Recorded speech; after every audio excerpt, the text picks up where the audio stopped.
नमस्कार बंधुरा, आपनारा निश्चयই ভালো আছেন। आज আমি আপনাদের সামনে বলবো পূর্ণিমা নিয়ে, মানে চৈত্র পূর্ণিমা।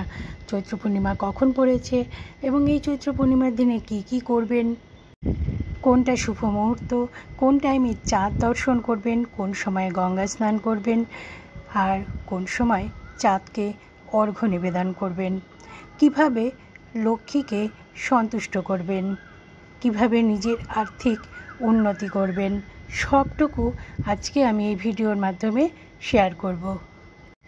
পূর্ণিমা বা পূর্ণিমা তিথি হিন্দুদের কাছে পবিত্র। ভক্তরা এই দিনে উপবাস করেন, ভগবান বিষ্ণু এবং দেবী লক্ষ্মীর পুজো করেন এবং পবিত্র নদীতে স্নান করেন।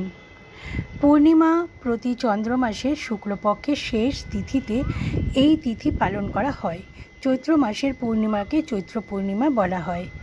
হিন্দু চন্দ্র পঞ্জিকা অনুসারে এটি বছরের প্রথম পূর্ণিমা। হিন্দুদের মধ্যে সমস্ত পূর্ণিমা তিথিকেই শুভ বলে মনে করা হয়। হিন্দু চন্দ্র পঞ্জিকা অনুসারে চৈত্র পূর্ণিমা বছরের প্রথম পূর্ণিমা এবং এটি যুগাদি এবং গুড়ি পদবীর পরে আসে।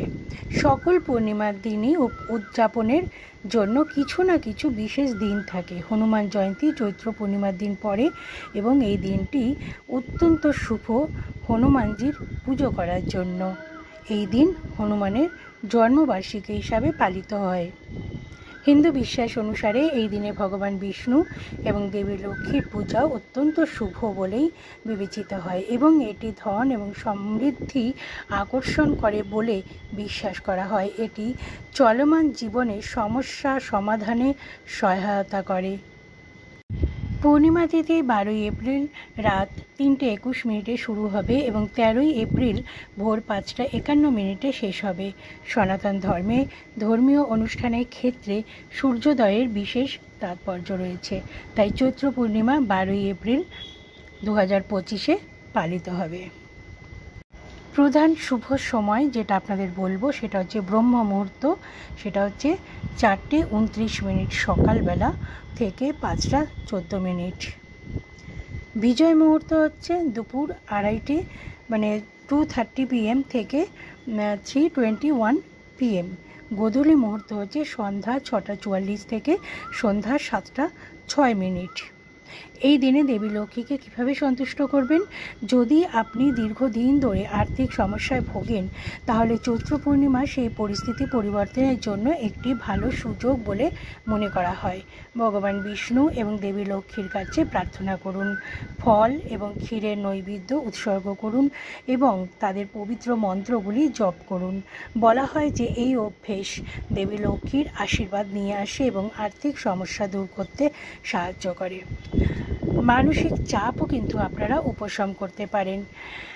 কিভাবে করবেন সেটা অবশ্যই আপনাদেরকে বলবো। যেমন চৈত্র পূর্ণিমায় কাঁচা দুধ দিয়ে ভগবান শিবের অভিষেক করুন। এটা অত্যন্ত কার্যকারী বলে মনে করা হয়। এই সময়ে তার মন্ত্র জপ করাও কিন্তু ভালো। ঐতিহ্য অনুসারে এটি করলে ভগবান শিব সন্তুষ্ট হন এবং মানসিক শান্তি এবং মানসিক স্বস্তি আসে।